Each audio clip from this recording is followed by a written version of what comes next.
US-China relations face another setback after Beijing tells Washington to close its consulate in Chengdu in a tit-for-tat move. Hello, I'm Anand Naidu and this is The Heat.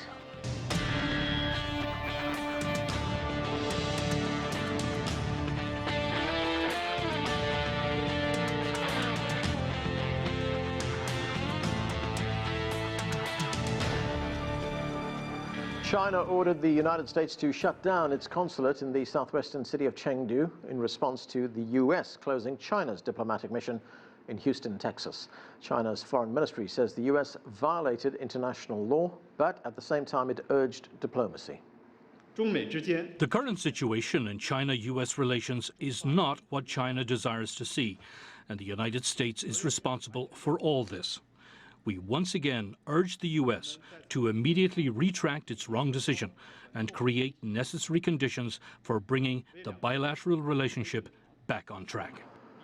Relations between the two countries have been deteriorating for months over trade issues and the coronavirus pandemic. CGTN's White House correspondent Nathan King joins us now. Nathan, great to see you. How is the Trump administration reacting to China's order to close the U.S. consulate?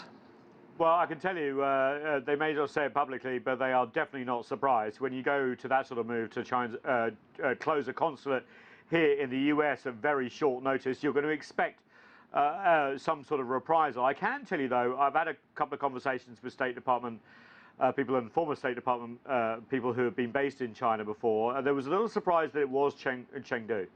They had expected Wuhan to be closed down, but as you know, the Wuhan consulate is one of the smallest and also has essentially been evacuated since COVID-19 breakout. Now, Chengdu is actually very important. They are trying to play it down publicly, by the way. The State Department on a call was saying, well, you know, we haven't been allowed that movement around. You know, it was already, we had small numbers there. But Chengdu is pivotal for US, let's say, information gathering. That's the word they used at the State Department, because it's very obviously close. It's the capital of Sichuan. It's very close to the Tibetan Plateau. It's also been used as an information gathering area for Xinjiang, and also huge amounts of business interests, especially in Sichuan and also as you go south. So this actually, when you think about it, even though it's tit for tat, you know that US has more diplomats in China than China has here. So I think this will hurt even more.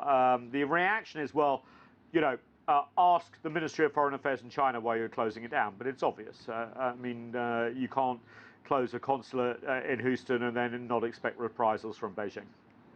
So Nathan, this pressure campaign by the United States against China, it's been going on for months. What prompted it? Well, I mean, you know, the US president ran on a platform of China bashing. Hey, which presidential candidate doesn't? But it's really in the last few months since the outbreak of COVID-19 and since the signing of the Phase 1 trade agreement here back in January 15th, where it's really broken out. The US president says he doesn't really care that much about the trade agreement anymore. And so we've seen this shift towards the more hawkish views in the administration when it comes to China. And, you know, we've seen it with Hong Kong, with Xinjiang, you know, with Huawei. I mean, we can keep on going on and on and on. The thing is, there doesn't seem to be a strategy behind it, which suggests that a lot of this, of course, is deflection. I mean, you know that the US has the highest number of cases, a leading death toll in the world when it comes to COVID-19. The US president calls it the China virus, wherever he comes. His surrogates, like Peter Navarro, talk about China seeding it. There's all this sort of very, almost racist language sort of being peppered about.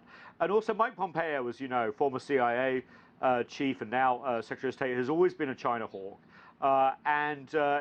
There seems to be an element of a sort of rush on this. Remember, this administration may only have 100 days plus the lame duck period left in office. So they're sort of trying to sort of do as much as they can. But you know, in my opinion, and this is just my opinion, and I'm from watching the Trump administration, there is no strategy behind it. There's no end game.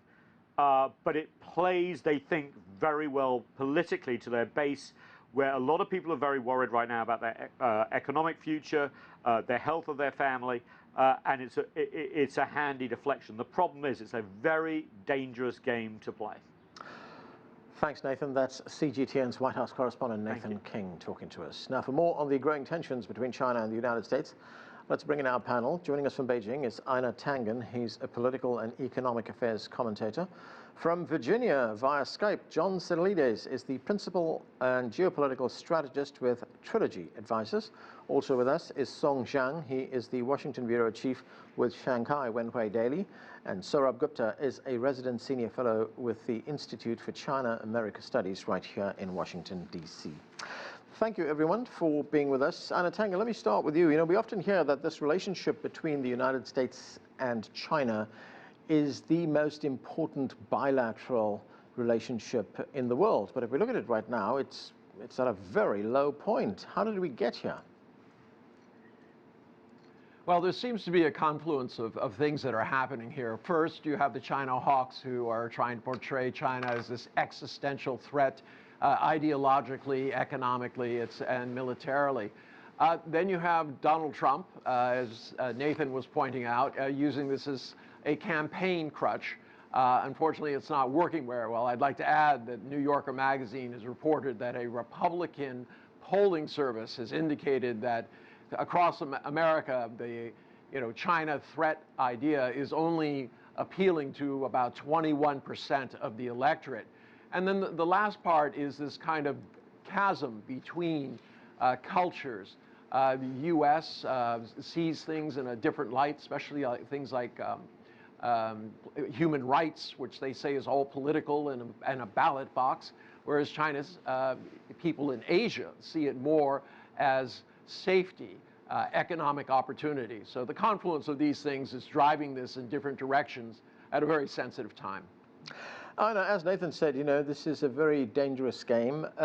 Could it get worse? I mean, could it escalate to some kind of military confrontation or perhaps some kind of major diplomatic incident? Well, you know, with the rhetoric being ratcheted up by Pompeo and a number of people in the administration, and with him openly saying that he's the one who is coordinating with these different entities as they put out this kind of daily barrage of attack China, it's clear that, you know, they're trying to make a legacy for themselves, perhaps because they don't see things going well with Donald Trump. They're trying to carve out a place maybe in 2024 when they can come back. But there's also this strong suspicion that what Trump wants for campaign purposes is not a war with China, but some sort of incident where he can claim that China is now the new enemy, they've proven themselves, and therefore, if you don't vote for Donald Trump, you're not a patriot. You're somehow a fellow traveler with communist agents. John Sitilides, the United States Secretary of State, Mike Pompeo, he made a speech at the Nixon Library in California on Thursday. He took direct aim at China. Let's listen to part of what Mike Pompeo had to say. The truth is that our policies and those of other free nations resurrected China's failing economy only to see Beijing bite the international hands that were feeding it. Today, China is increasingly authoritarian at home and more aggressive in its hostility to freedom everywhere else. And President Trump has said enough. And John, you know, it was former President Richard Nixon who actually played a key role, the most important role, I would say, among all presidents, in opening up to China. But this administration is no longer interested in improving relations. So what's changed? My own sense is that the United States believes that China has been constantly evaluating, adjusting, and readjusting its strategy towards the United States and the advanced industrial world for the last 30 years during its astonishing rise back to the top as a global economic power, while the United States was largely on a linear glide path, really ignoring many of the concerns about intellectual property theft, about dumping, about massive state subsidies of state-owned enterprises, and of course human rights violations from Tiananmen Square through the Uyghurs, through Tibet. And now that's all center square in terms of the increasingly adversarial relationship between China and the United States.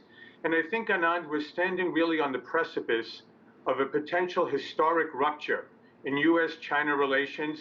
And it's got to be deliberate that Secretary of State Pompeo went to the Nixon Library to declare that 50 years of strategic engagement by the United States of China at the corporate level, militarily, politically, and diplomatically is now obsolete.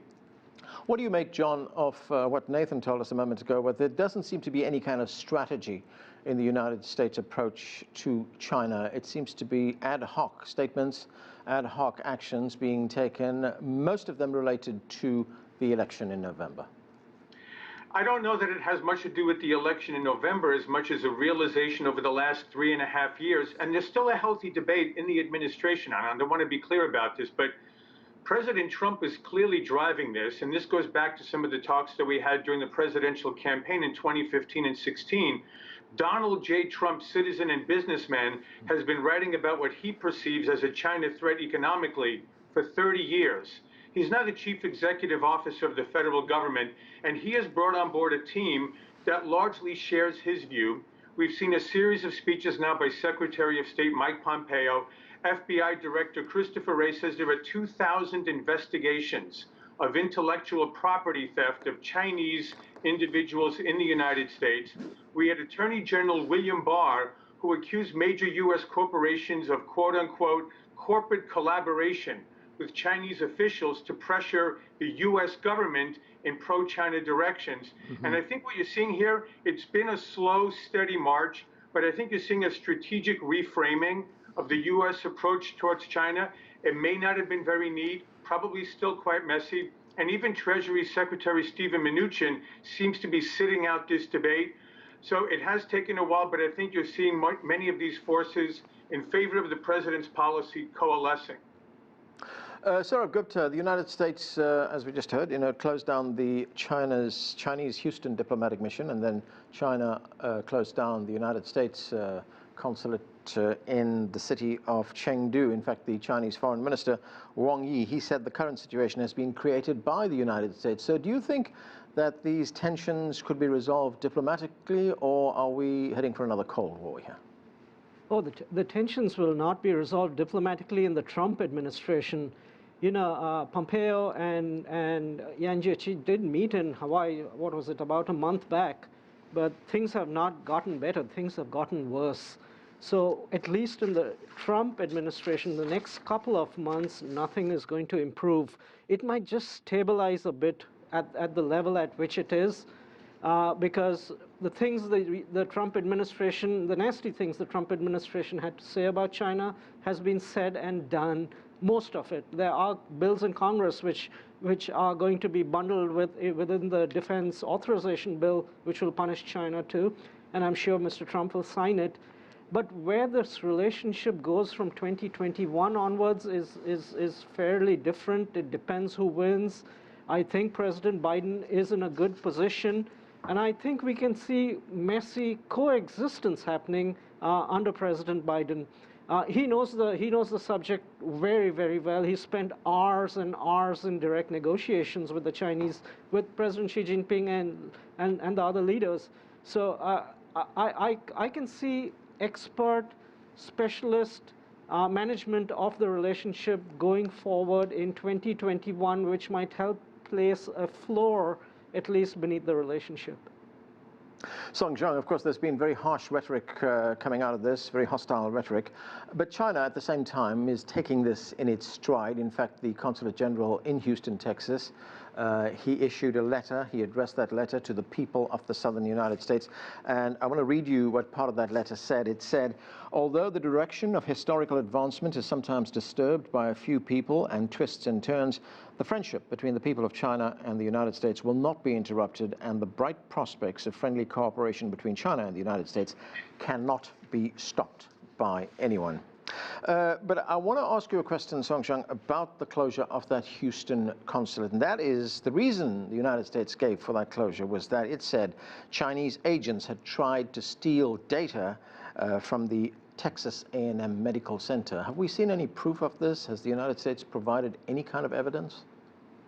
I don't think I can see it for myself. There are allegations by FBI, Department of Justice, and other U.S. government officials, but I think it's kind of allegation, basically. I think our Houston consulate office has been doing just normal diplomacy as any other consulate office has been doing here in America by many other countries. Einar Tangen, President Trump has been very critical of China since he came to office. He's used language at times which some consider racist. At a briefing on Thursday, he actually blamed China again for the coronavirus pandemic. Let's listen to part of what he said. We ask all Americans to exercise vigilance, practice social distancing, wear a mask, do whatever is necessary so we get rid of this horrible situation, this horrible disease that was sent to us by China. It should not have been sent. They should have stopped it. They could have stopped it. They didn't. And the entire world has gotten infected. And a lot of countries are going through a lot right now. What does China make of that, Einar? Well, it's interesting. You know, he's reading from a sheet of paper. It's a monotone. It's not the Donald Trump who everyone is used to, the ebullient one who is boasting and things like this. This is the last thrashings of a kind of McCarthy-esque play that he's putting out. I mean, he sees the poll numbers. He knows he's in trouble. He needs something desperate to pull it out. So the number 1 and 2 issues right now are the health consequences of COVID-19 and then the economic ones. So he's trying to put that all into a bundle and say that it's China's fault. This is clearly deflection. This is his response to a very serious issue. It's not my fault. Remember, Donald Trump has always played the victim card. He's the victim, or the United States is the victim, despite being the most powerful and wealthy country in the world. Einar, the World Health Organization, the WHO, has said that it will conduct an investigation into the origins of the coronavirus pandemic. Will China cooperate fully with that investigation? China is cooperating fully, and you'll also notice that the director came out and said about Pompeo that that was completely wrong. He's biting back, but this doesn't affect Trump. He knew that this would happen all along. And he's been discrediting the WHO, defunding them, saying that they're held captive by China without offering any kind of proof. You know, at this juncture, it's all about offering allegations and just piling them on. As somebody said, Donald Trump is a master of throwing 47,000 plates into the air so that you can't see what's really going on.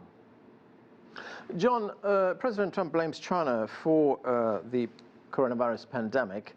But what about his handling of the pandemic itself? I mean, there are more than 60% of Americans who think that he's handled this extremely poorly. And many commentators, in fact, if we look at the polls, his low poll numbers are blamed for his handling of it. Is he passing the buck here? Well, when it comes to poll numbers, Anand, I always like to caution my colleagues that most pollsters got everything wrong in 2016. It's always very important to understand how polling questions are presented and who the sampling is. So without talking about specific poll numbers, I really don't think it's wise to go in that direction. But I do want to bring up a couple of points, if I might. I actually think that President Trump enjoyed a relatively good relationship with President Xi Jinping the first 2 years of the Trump administration, 17 and 18, has spoken very highly of President Xi on a personal level. And to this day, even with all of the great tensions and difficulties in the relationship, still has not said a cross word about Xi Jinping, except for the fact that the two leaders haven't spoken since March. But I think there were two major events that have turned the Trump administration around, or specifically President Trump. And that was in May of 2019, when the Chinese trade negotiators abruptly reversed a whole series of agreements they had made on potential structural reforms, which I think was a little bit of a shock to the president, who thought that there was a meaningful platform for enhancing the U.S.-China trade relationship legally and agreement-wise. And then with the COVID outbreak, as you just mentioned now, the sense in Washington is that because Beijing had banned domestic travel from Wuhan to other domestic cities inside of China for several weeks, while it allowed Wuhan travelers to travel around the world and spread the infection, that's really how the pandemic spread beyond Wuhan, when Chinese authorities, maybe more competently, could have addressed the situation within China. I think that's really what has betrayed the sense of trust that President Trump had in President Xi. And those two events, the breakdown of the trade talks in May of 19 and the manner in which Wuhan travelers were able to go abroad for weeks, really has changed the dynamic in Washington. All right, Einar Tangen, go ahead. Well, what I'm saying is John is repeating all the talk points of the O'Donnell Associates attack on China. He's not defending Donald Trump. You notice that. All he's saying is that China's at fault, China's at fault, saying obviously incorrect things about Wuhan residents being allowed to export the virus around the world. This is utter crap, to excuse my French. And I can't believe that somebody would be coming on television and just blindly following this script like that. Einar, you and everyone knows these are simple facts. Right? All anyone wants to do is look at travel logs. They're not facts, John. Well, I'm sorry, then you and I disagree. Travel logs display that never happened. Logs. These are facts, and I'm sorry if the facts. You don't have travel logs, John. You have talk points from you know, this O'Donnell Associates things. What you have said is directly out in the same order as is in the O'Donnell Associates big book coronavirus blame China strategy. How do you explain that, John? Go ahead, John. The facts speak for themselves, Einar.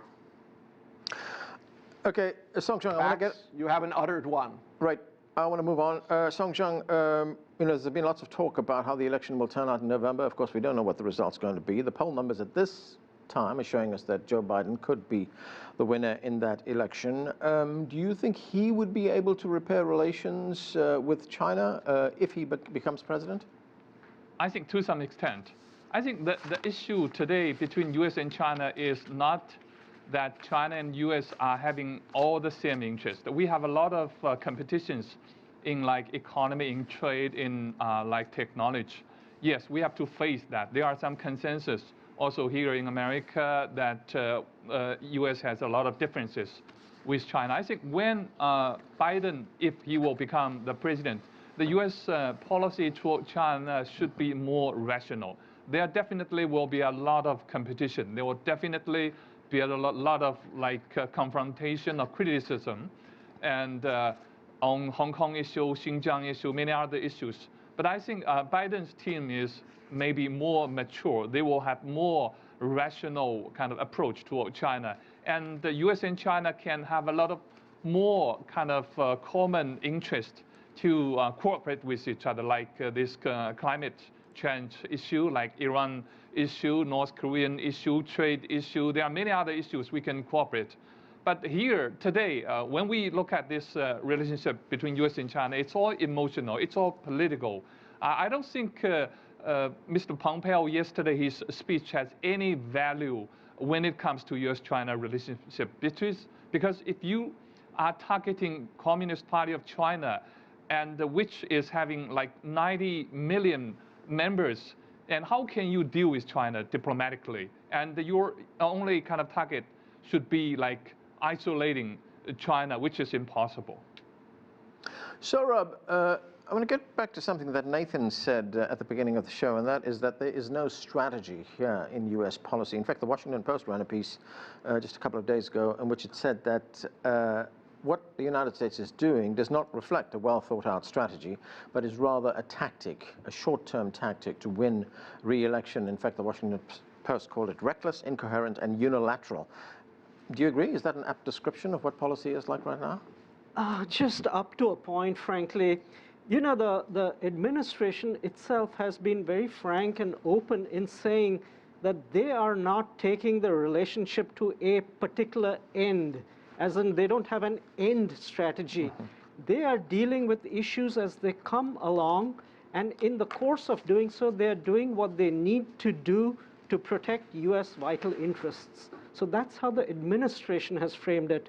But we must bear in mind that when this administration came in, by the end of the very first year, they said very clearly, articulated very clearly, that we are back into great power rivalry. They said it in the national security strategy, national defense strategy. And what I would say is, in regards to what the US has done, is there isn't, frankly, the existence of great power rivalry, but what the Trump administration is trying to do is hasten the onset of great power rivalry, and that, if it may, is a larger strategy towards which it is working with regard vis-a-vis China. John, the Chinese ambassador to the United States, Xu Tiankai, he was interviewed by CNN this past weekend. He said the United States needs to answer a fundamental question with regards to its China policy. This is what he said. Let's listen. I think the fundamental question for the United States is very simple. Is the United States ready or willing to live with another country with very different culture, very different political and economic system, whether the United States is ready to live with it in peace and cooperate on so many and still growing global challenges? I think that this is a real choice. This is a fundamental choice people have to make. John, is that a valid question? Not only is it a valid question, but I think there's a valid answer, that the answer has been yes for decades. It's one of the reasons why the United States, Republicans and Democrats alike in the 1990s and in 2001, welcomed China into the World Trade Organization prematurely, before it was technically ready, in order to help it glide its growth so that, again, as Robert Zoellick said in 2004, the American aspiration was that China would be a responsible stakeholder in the liberal international rules-based order, not seek to upend it. And I think there's a realization among Democrats and Republicans alike that China has had a very different strategy over the last 20 years, and this is the coalescence now of forces here. Again, the grand strategy is still coming together. Ideally, China and the U.S. would together be two partners in the global economic order, but Washington believes China has very different designs. Einar, very quickly, I've got 30 seconds. How would you characterize that question that the ambassador posed? I think it's a real seminal question about the future, but it's not going to be answered by a lame duck president who's in the last thrash of his political career.